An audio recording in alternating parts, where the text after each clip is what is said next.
Uy, Kati, please, sagutin mo na si Tisoy. Huwag mong patagalin po para magkabibi na kayo. Hi! Ay, naku, Tisoy niya. Yung heart ko muna yung inuuna ka, and then I think about pag naman si Tisoy, parang ano siya. Seryoso, pag si Tisoy kausap. Kaya Tisoy, can you chill? Yung jacket ni Tisoy yun.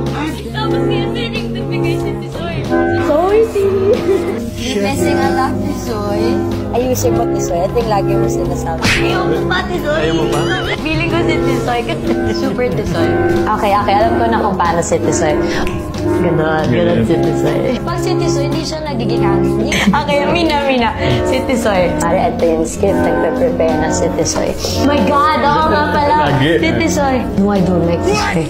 Pero, pag sabihin ni Tisoy, yes, may bago material si Tisoy. Tisoy! Kasi, Tisoy, you can remove it. Okay. We answer that. Tisoy? Baling Tisoy. Tisoy, hawakan mo pa ako Ba't ayaw mo yan, Tisoy?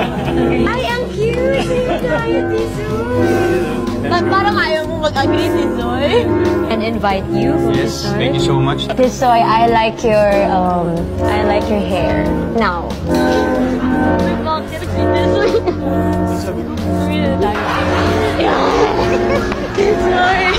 Yan na, dulas pa yun. Hello Kathleen fans! So ito na nga ha, kinumpa na isang fan yung pagsundo, no? Kunwari daw sinusundo ni Pops Alden si Ma'am Catherine, mga kasombreros. Pero pinagdugtong lang po ito, no?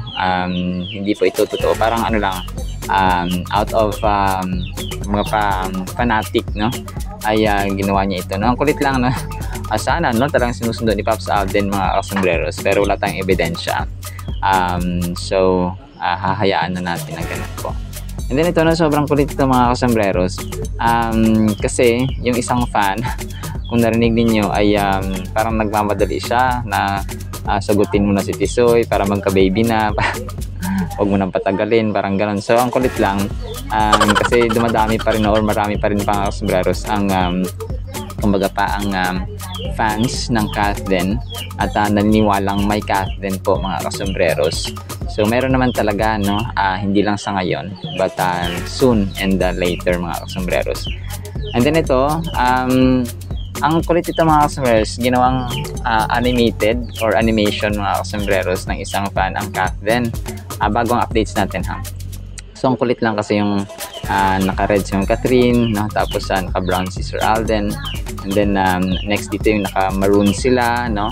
Tapos ang kulit na ang cute, ibang-iba yung kulay ng damit na nagdudugtong nila. Tapos yung naka-white sila, and then yung nasa Chicago sila, mga kasombreros, no? ang kulit ng ginawa nila dito. Tapos yung nasa nasa Metro, sobrang kulit, na para silang mga anime or anime characters, mga kasombreros. And sobrang lupit lang po, no? And then ito, no, si Pops Alden ay highest paid actor sa 2020s, mga kasombreros, no? Dati sina Sir Piolo Pascual. Congrats kay Sir Alden, mga kasombreros. This is according sa Pinoy history. So 2020s, no, si Box Office King. Dati si 2010s naman is si Piolo Pascual. Tapos noon is si Jane Lod Cruz. Tapos si Aga Mulak. And syempre sa pagiging actress or sa babae ay si Ma'am Catherine, mga kasombreros. So congrats, Kathleen. And then ito, sobrang kulit ito, mga kasombreros, kasi parang ipaniniwala sila na kapag ginawa niya ng ganito, yung sa Korean, tapos yung ganitong smile, mga kasombreros, kasi tinutok yung yung camera kay Sir Alden, parang parang may something significant na about love. So parang ganon, mga kasombreros, ang tinutukoy nila dito. So alam naman natin, no, si Pops Alden, sabi niya kapag gagawin daw yung KSH Smile Challenge, dapat green flag. So green flag daw kasi may mga red flag. Green flag, no, may mabuting character, mga kasombreros, or magandang character. Tapos ito, no, si Sir Alden ay si Ma'am Catherine parang kinumpa ng isang fan yung times na tinatawag ni Ma'am Catherine. Ang kulit, no? Tisoy, tisoy, tisoy, tisoy, tisoy, soy, tisoy, tisoy. Kung paanong tinawag ni Ma'am Catherine si Sir Alden na na tisoy, always tisoy mga customers. Sobrang kulit. Na-miss natin ang ang tandem ng dalawang ito mga sombreros. And then ito, nag-post si Sir Alden, sobrang ganda. Nag-post siya ng kanyang word of the day. Actually, kagabi ito. So, meron din siya mamaya yung bago. Sabi niya sa John 6:51, yung kanyang pinost mga sombreros. I am the living bread that came down from heaven. Whoever eats this bread will live forever. This bread is my flesh, si Jesus Christ ito, which I will give for the life of the world. So, ang ganda, no? Talagang dito makita na Alden is a God-fearing person, mga kapatid. Alright, salamat po sa ating Catherine items ha. Sana pa ipangyan po natin ang Word of God. At para po sa ating Word of God ay sobrang ganda po nito. Ang title po natin ay Si Lord ang Bahala. Exodus chapter 14 verse 14, The Lord will fight for you and you shall hold your peace. Sa Tagalog po, ipagtatanggol kayo ni Yahweh, pumanatag lamang kayo. Ang Exodus 14:14 mga kasombreros ay isa actually ito sa napakagandang verses, no, sa Biblia, kasi powerful reminder ito para sa atin na yung laban natin sa buhay. Yes, we can deal with them. We have to deal with them physically. Kailangan tayo mag-transact, tayo mag-process, tayo yung humarap mga kasombreros. But kapag tayo pa ay prayerful, kapag tayo pa ay faithful sa Panginoon mga kasombreros, as He is more than faithful to us, ay ang laban po ay hindi po natin laban. So we do not always have to fight for our own battles, kasi yung scenario na ito, na-mention ito mga kasombreros dito sa time kung saan ang mga Israelites po ay na-trap, no, sa Red Sea, pursuing Egyptian army, na kung saan nga ang mga army ni Pharaoh sa Egypt po ay kumaga pa ando na, no, natatakot na sila kasi tatawid na sila sa Red Sea, pero hindi nila alam ang gagawin kasi mahabol na sila ng mga Egyptian army. They doubted, no, yung mga Israelites na mga tao ng Panginoon. Natakot sila, no, nag-doubt sila mga kasombreros, and nag-question, parang question nila yung kanilang desisyon na lisanin ng Egypt, kasi nga captive sila, no, alipin sila doon sa Ehipto mga kasombreros, na kung saan ay inaalipin sila, pinagtatrabaho, tapos hindi sinasahuran at saka hindi sila tinrato ng parang tao mga kasombreros.